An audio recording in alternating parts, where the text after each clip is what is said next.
Hola, ¿qué tal? Muy buenas noches. Gracias por acompañarnos. Comenzamos hoy el primer día de una nueva era, este sexenio que comienza con la presidenta Claudia Sheinbaum, la primera mujer presidenta de este país. Y justamente de eso vamos a hablar, de tiempo de mujeres. Para eso nos acompañan la escritora Irmgard Emmelheinz. Dinos cómo se dice.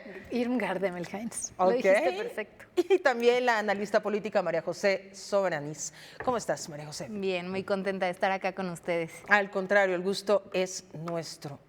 ¿Qué les representó ayer esta toma de posesión? Algo que si hubiéramos pensado hace 10 años desde nuestra trinchera como mujeres sería imposible, ¿no? Estábamos acostumbrados a ver desfilar uno, otro presidente, siempre hombres. Gardi. A mí me da muchísima emoción ver a una presidenta en la silla, pero sí siento que ya nos la debían desde hace tiempo. O sea, la lucha feminista desde hace mucho tiempo había luchado y ya estábamos preparados desde hace rato para tener una mujer presidenta. Pero qué bueno que ella está ahí. María José. Totalmente, creo que a mí me llamó mucho la atención que en la campaña, en todos estos sondeos de opinión, estudios y tal, cuando sobre todo fue la interna de Morena, le preguntaban a la gente qué opinaba sobre si el país estaba listo para tener una mujer presidenta o no. Y en esos meses, que tiene más de un año y medio que esto pasó, pues los resultados eran muy distintos a lo que tenemos hoy, ¿no? La gente decía, a pesar de todas las credenciales que tiene la hoy presidenta Sheinbaum, decían, bueno, pues hay perfiles más preparados que ella, en este caso sus 4 contrincantes, hombres todos. A pesar de sus resultados en la Ciudad de México, consideraba la gente que no estábamos listos como país, que ya no estaba lista para gobernar. Y bueno, pues en el lapso de un año y medio, hasta el 2 de junio, pues los 36 millones de votos demostraron lo contrario. México, por supuesto, que desde hace tiempo estaba listo para tener una mujer presidenta, pero estos contrastes, cuando comparas a una mujer y a un hombre en estos estudios de opinión, pues todavía nos dejan ver que hay camino pues por andar hacia adelante en la lucha de las mujeres. Un país machista brutalmente, con unas raíces machistas absolutamente, y tampoco es algo que es solo de México, porque a nivel mundial pues siguen siendo muy pocas las mujeres que están como jefas de Estado, jefas de gobierno. Gardi. Justamente el ejemplo que tenía en mente es la expresidenta de Finlandia, Sanna Marin, que fue estelar su actuación durante su política durante la pandemia, hizo políticas para las mamás, para las guarderías, como ejerció una política feminista durante su presidencia. Y eso se le volteó con un escrutinio público de juzgarla desde el punto de vista de la mujer. La veían si se iba de fiesta, si tomaba, si cómo se vestía. Esta doble moral, ¿no? Esta doble moral. Y pues yo creo que en México, bajo la luz de cómo le fue a Sanna Marin en Finlandia, que podemos pensar que es una democracia un poco más avanzada, más liberal, pues vamos a tener muchos retos. Y a mí mi principal preocupación es que las mujeres que hemos visto subir al poder tienden a caer en transformarse en machas en el poder, ¿no? Repitiendo los patrones creo que justamente misóginos. por eso fue muy simbólico el tema de ayer del vestido, ¿no? Y no es hablar de la superficialidad de, ay, ¿quién lo hizo? El color, ¿qué representa? Sino mantener esta feminidad. Claro. Pero una cosa es lo que se ve y la otra es a la hora de ejercer el poder, ¿no? ¿Cuáles son los retos principales que crees que va a enfrentar la presidenta como mujer?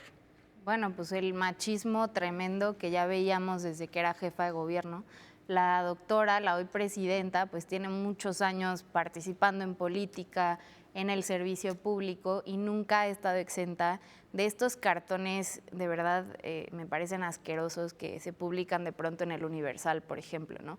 De este cartonista que ni siquiera quiero recordar su nombre, pero pues desde ayer en la noche, ¿no? Después de la toma de protesta, de su encuentro en el Zócalo con la gente, pues ya lo veíamos, las redes sociales estaban inundadas de comentarios sexistas, altamente discriminatorios en su contra, ¿no? Incluso la nueva ilustración del gobierno de México, pues un tuitero por ahí la distorsionó por completo, metiéndole elementos misóginos y demás. Y bueno, ¿Misóginos este comentario, o comunistas? Porque también esa es sí, otra, ¿no? Sí, no, bueno, es la favorita de la oposición. Es un delirio en el que viven, me parece a mí, en una realidad alterna, pero bueno. Este tema de la misoginia, pues Claudia Sheinbaum nunca ha estado exenta y creo que en su gobierno, pues este escrutinio extra que le ponen a cualquier mujer, pues tampoco lo va a estar.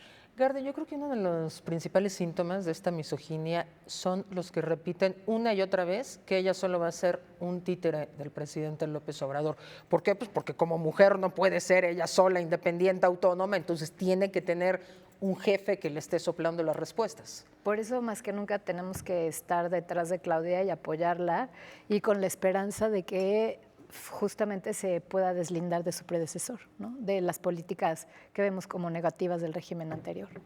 Y como mujer es preparadísima, tiene todas las credenciales, es una mujer admirable con toda la experiencia del Una mujer de mundo. ciencia, Sí, para empezar. Sí, con ciencia experta en el cambio climático, etcétera. Entonces tiene que tener, yo estoy segura de que ella tiene las herramientas para sacarnos adelante como país en áreas donde ha fallado, como por ejemplo en la política medioambiental, ¿no? Tiene todas las herramientas. Entonces hay que apoyarla y esperar a que sí, en efecto, se deslinde de esas partes negativas de su antecesor. Justamente ayer cuando hablaba desde el Zócalo la presidenta, hablaba de estos puntos tan importantes para las mujeres, Sistema Nacional de Cuidados, lo de la pensión de 60 a 64 años. ¿Cuáles crees que son los puntos más importantes y cuáles son en los que se debe de enfocar? Pues creo que en cuanto al tema de darle continuidad a la transformación, porque ella siempre lo ha dicho, ¿no? Y creo que tenía la respuesta perfecta para todas y todos las que le decían que iba a ser un títere del presidente López Obrador. Ella lo dijo en unas frases que a mí me gustan mucho. Si yo quieren que diga por el bien de todos, primero los ricos, no lo voy a hacer. Si ustedes quieren que yo me deslinde y desconozca la lucha de donde vengo, pues no lo voy a hacer. Y creo que eso no significa que tengan estilos distintos de gobernar y prioridades distintas y proyectos distintos, porque si es tan fácil como analizar el gobierno del presidente López Obrador y el de la doctora en la Ciudad de México, o su manejo de la pandemia. Por ejemplo, a los dos les tocó gobernar simultáneamente cuando atravesamos la pandemia. Pues por supuesto que tenían sellos muy característicos del perfil de uno y el perfil del otro, pero eso no significa necesariamente que tenga que salirse de este proyecto de transformación del que ella ha formado parte porque ayudó a fundar Morena, le ayudó al presidente López Obrador en su primer gobierno en la capital, ¿no? Y en la no la toma de posesión. En el primer discurso que da el presidente López Obrador en el Zócalo, ella está en el templete. Toda la vida ha estado ahí, y en el puerta por puerta, ¿no? Eso es lo más impresionante, que a pesar de ser una mujer de academia, de ciencia, que dedicó muchos años de su vida al estudio, a su formación profesional y demás, pues cuando le tocó a millones de mexicanas y mexicanos fundar Morena antes de ser partido político o una asociación civil, pues estuvo en las calles, en el puerta por puerta, y bueno, su camino la llevó hasta la presidencia de la República.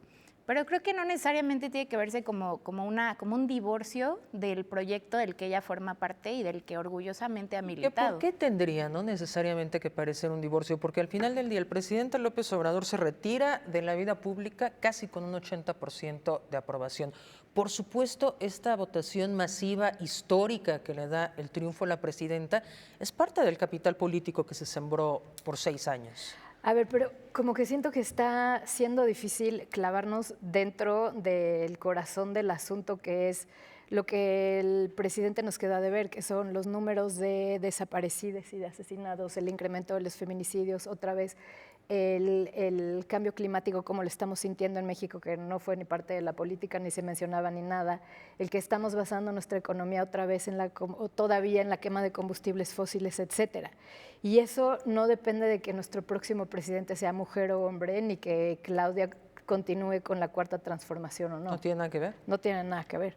Tiene que ver más bien que yo sí creo que Claudia tiene las herramientas para llevarnos más allá y trabajar en esas áreas de oportunidad. Continúe con la 4T, por ejemplo, ¿no? Eso es como la Ayotzinapa, superficie. las madres buscadoras. Exacto. Que para mí las madres buscadoras es como el movimiento de oposición al gobierno junto con las feministas más significativo hoy en día en el país, ¿no? Porque tienen una política de oposición clara y demandas concretas. ¿Y cómo evalúas que se les atendió durante la administración que ya salió? Pues ellas dicen que no se les atendió, ¿no? ¿Tú, María José? Yo creo que hubo un acercamiento que se reduce a una voluntad política que antes no tuvimos. Creo que con Enrique Peña Nieto, y me parece que no son las únicas deudas, ¿no? La guerra contra el narcotráfico de Calderón nos sumó en una espiral de violencia infinita de la que aún no hemos logrado de salir. y no hubo nunca esa voluntad política de atender a las víctimas, de escuchar sus reclamos. Me parece que sí. ¿Y la hubo en los últimos 6 años? Una prueba muy clarita. El último día del gobierno del presidente López Obrador, de las últimas acciones que hizo, además de firmar el decreto que reconoce los derechos de los pueblos indígenas y afromexicanos, fue también reconocer los derechos de las víctimas de la guardería ABC, un crimen de Estado que sucedió mucho antes de que la Cuarta Transformación llegara al poder y que tuvo que pasar un sexenio, 2 sexenios para que se les atendiera, y algo tan sencillo que pareciera para nosotros tan sencillo como otorgarles una pensión vitalicia a todas las familias que perdieron a una niña, a un niño, o que tienen niñas y niños que sufrieron tras el incendio de la guardería ABC en Sonora. Pues me parece que habla de una voluntad política tremenda, de un humanismo que no habíamos tenido en sexenios anteriores. ¿Qué opinas, Gardi? Que seguimos en la superficie y que hay deudas mucho más importantes también, que son, por ejemplo, hablando de Sonora, las víctimas del derrame del río Sonora, del cual Grupo México es responsable, y ahí sí no hay voluntad política. ¿Y judicial, crees? Entonces se siguen acumulando las deudas pendientes.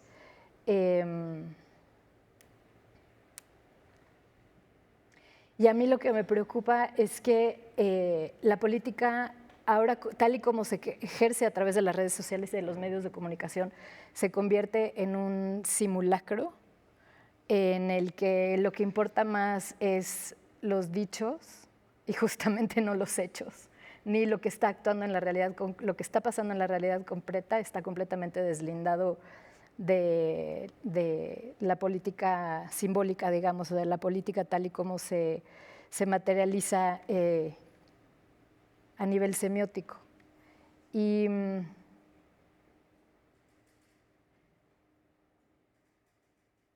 pues eso, que de cierta manera el tener una mujer presidenta en México me recuerda mucho cuando Obama subió a la presidencia, que fue como el triunfo liberal de las políticas de la identidad de Estados Unidos. Toda la esperanza se volcaba, y Obama, bueno, deportó a más gente que sus predecesores, destruyó el Medicare, hizo un seguro ahí que no funcionó muy bien, la violencia contra las poblaciones afroamericanas siguió. Entonces, de cierta manera, a mí lo que me preocupa es que yo sigo viendo de fondo una política neoliberal económica con un extractivismo intensificado que viene con intensificación de desplazamiento forzado, ni hablemos ya de la violencia de la política migratoria. Y entonces sigue todo en la superficie, triunfa la política de la identidad y todas estamos muy contentas, pero hay que insistir en el fondo. Vamos a hacer una pausa y ahorita vamos a hablar de cuál es ese fondo. No le cambie. Ahí tiene nuestras redes sociales también si quiere interactuar con nosotros.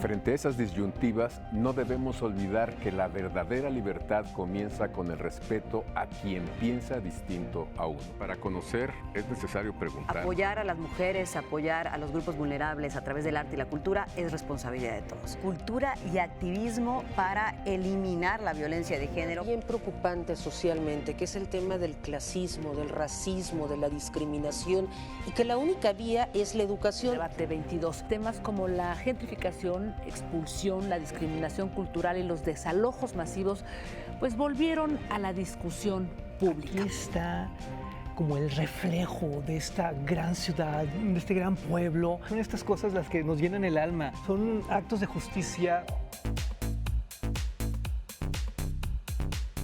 Por si las moscas, vamos a hablar del Festival Internacional por la Diversidad Sexual, que este año cumple su edición número 36, 15 años del Museo Universitario de Arte Contemporáneo, y me acompaña para eso su directora Amanda de la Garza. Vamos a hablar del más reciente libro del escritor Juan Villoro, me refiero a La figura del mundo.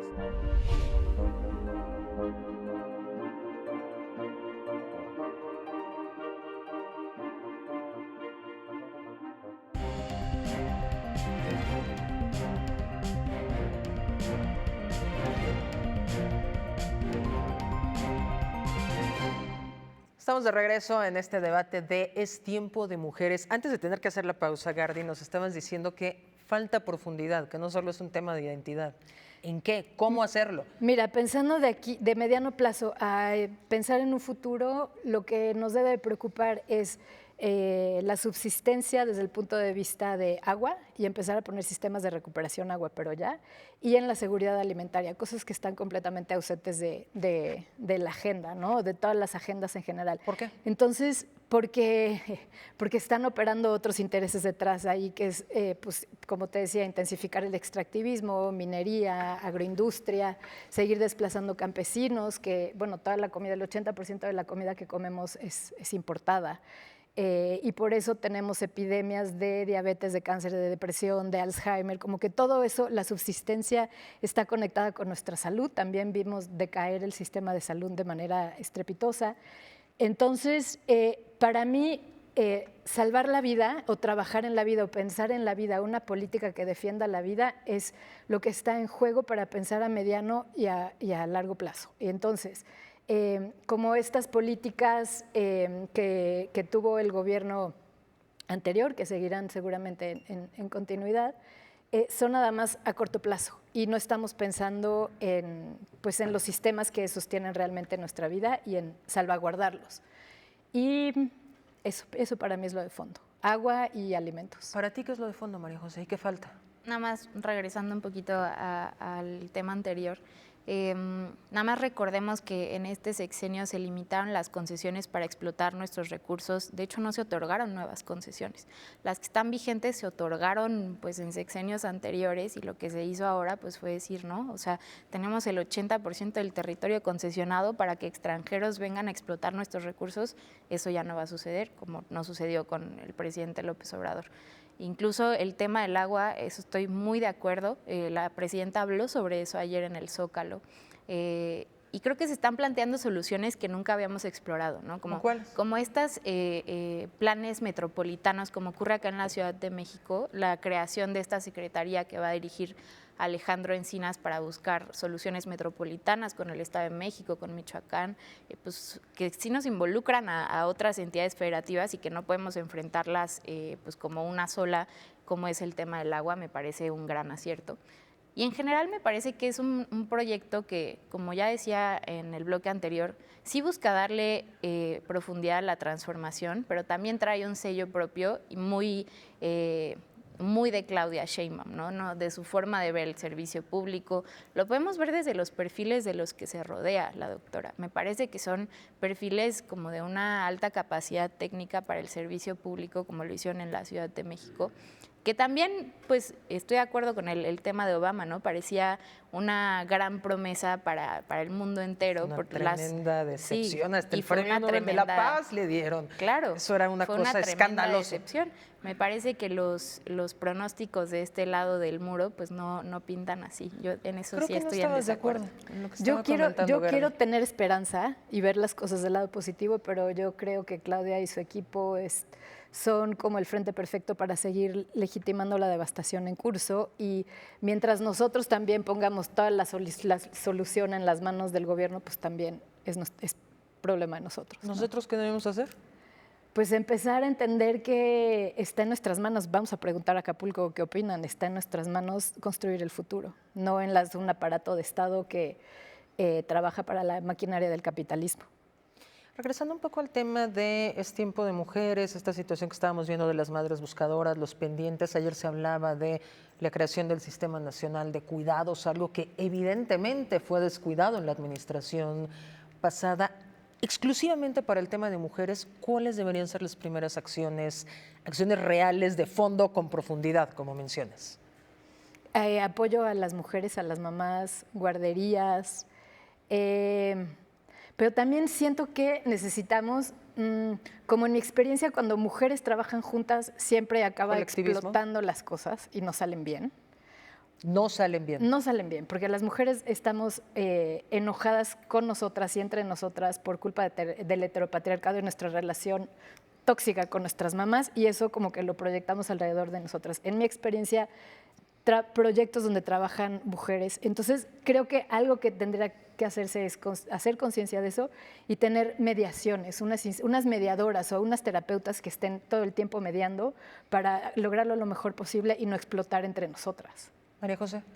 Yo estoy en desacuerdo y específicamente en el ejercicio del servicio público, pues creo que también es replicar un poco y como estos estereotipos de que las mujeres no podemos trabajar juntas, ¿no? Pues por supuesto que tenemos por ahí una experiencia mala o demás, pero creo que ya llevándolo como a lo serio, a quienes van a poner la mayor parte de la solución del problema, pues que sí en este caso es el gobierno de México, pues ahí tenemos un gabinete paritario que acaba de salir y que trabajó en coordinación bastante bien. Teníamos una secretaria de Gobernación, Luisa María Alcalde, y una secretaria de Seguridad Ciudadana trabajando coordinadamente y pues bastante bien. Entonces creo que no podrían aplicar más bien como estos estereotipos de que las mujeres de pronto no nos llevamos muy bien. Pero dejando eso de lado, creo que para las mujeres sin duda el Sistema Nacional de Cuidados es una prioridad, es una exigencia pues histórica. Una deuda. Una deuda histórica con las mujeres. Porque no podemos hablar de cerrar la brecha mexicanas. salarial si no existe un Sistema Claro, Nacional de Cuidados que lo sostenga, ¿no? Lo que involucra el trabajo de cuidados para el capital es brutal, para el Producto Interno Bruto de México también es brutal, ¿no? En ese sentido, acá en la Ciudad de México tuvimos un simulacro bastante interesante que fue el gobierno de Clara Brugada, por ejemplo, ¿no? Que ella empezó a implementar como todos estos cuidados asumidos por el Estado y le salió bien. Acá en la Ciudad de México ya nos adelantó que va a hacer lo propio a nivel ciudad. La doctora también ayer hablaba de ir prolongando las jornadas en escuelas públicas de tal manera que las niñas y niños se queden más tiempo en las escuelas. Que y aprendan educación física y arte, tan importante, ¿no? Pero al mismo tiempo que el tema de la escuela es nuestra, llega a nivel nacional, que era un programa muy lindo que inició acá en la Ciudad de México, en que el gobierno le daba los recursos a los padres y madres de familia, no necesariamente a las escuelas. Se construyeron cocinas, los niños comían en la escuela, desayunaban en la escuela alimentos calientes. Creo que eso empieza también a cubrir parte del territorio de un sistema nacional de cuidados, por supuesto sin descuidar el tema de nuestros adultos mayores y nuestras personas con discapacidad. Hay un tema súper importante porque estamos hablando de brecha, de economía, de Sistema Nacional de Cuidados, pero el tema estructural de este país es que sigue el machismo y sigue la violencia horrorosa a niveles inadmisibles en contra de las mujeres. Violencia al interior de los hogares, violencia laboral, pero también revictimización. ¿Cuál tendría que ser la política para empezar a ver cambios ya? Porque es bien preocupante. Sí, vamos a hacer y vamos a meter y tenemos un proyecto en el mediano plazo. Necesitamos cambios hoy. La mujer que lamentablemente van a matar el próximo lunes no tiene tiempo de esperar estos cambios. ¿Cómo podemos como sociedad inferir en eso? Yo creo que es un paso enorme tener una mujer presidenta y políticas públicas que den prioridad a las mujeres, porque eso va a empezar poco a poco a cambiar las actitudes hacia las mujeres y nuestras necesidades, ¿no? Eso ya es un avance gigantesco.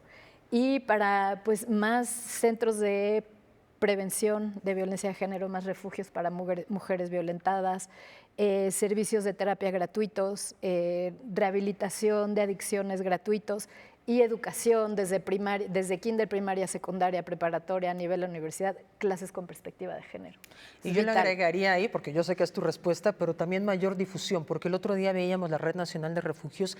Es increíble lo que hacen, el trabajo que hacen y cómo ayudan, pero la gente no lo sabe. Entonces, si no lo sabe, no sirve para nada. Claro. María José. Es una locura el tema de la difusión, porque hay muchas cosas que se hacen acá en la ciudad. Digo, hablo de la ciudad porque es donde vivimos, lo que tenemos más inmediato, y sí hay un montón de acciones que son una locura para la prevención y que no conocemos de pronto, ¿no?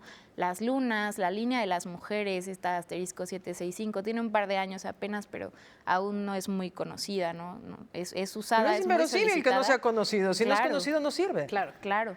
Y en ese sentido creo que yo también me inclino por el tema de la prevención y creo que el cambio cultural siempre es el más difícil. ¿no? Puede llegar un gobierno con una ideología distinta, un proyecto, un set de pensamiento distinto para ejercer el poder y demás. Pero si eso no permea nuestra forma de pensar como sociedad, nuestra cultura, que sí es el más difícil, pues bueno, difícilmente vamos a ver esos cambios. Me parece que sí, la prevención, la educación, la perspectiva de género transversalizada en todos los ejes de nuestra vida, ¿no? Hay un ejemplo que a mí me gusta mucho, que menciona mucho quién era la ex subsecretaria de Seguridad acá en la ciudad, que estaba encargada de la formación policial. Ella siempre comentaba que a los policías de la Ciudad de México, en su formación en la Unipol, pues les daban una clase de género que duraba, pues no sé, las horas que gusten en el semestre, en el año. 14 minutos, ¿no? Sí, y bueno, ¿de qué les sirve eso si llegan a su clase de, no sé, de cómo hacer una detención y no saben cómo aplicarla? Entonces, creo que esos cambios que, bueno, en el caso de la Secretaría de Seguridad se implementaron para transversalizar la perspectiva de género a toda su formación, deberíamos verlos en todos los aspectos, en todas las formaciones de nuestra sociedad. Lamentablemente se nos acabó el tiempo, pero me gustaría hacerle a las dos una invitación para que en los primeros 100 días de la presidenta nos volvamos a sentar y digamos si hemos visto algún tipo de mejora. Vamos, encantada. Muchísimas gracias, gracias por habernos acompañado. Quédese en Canal 22. Gracias.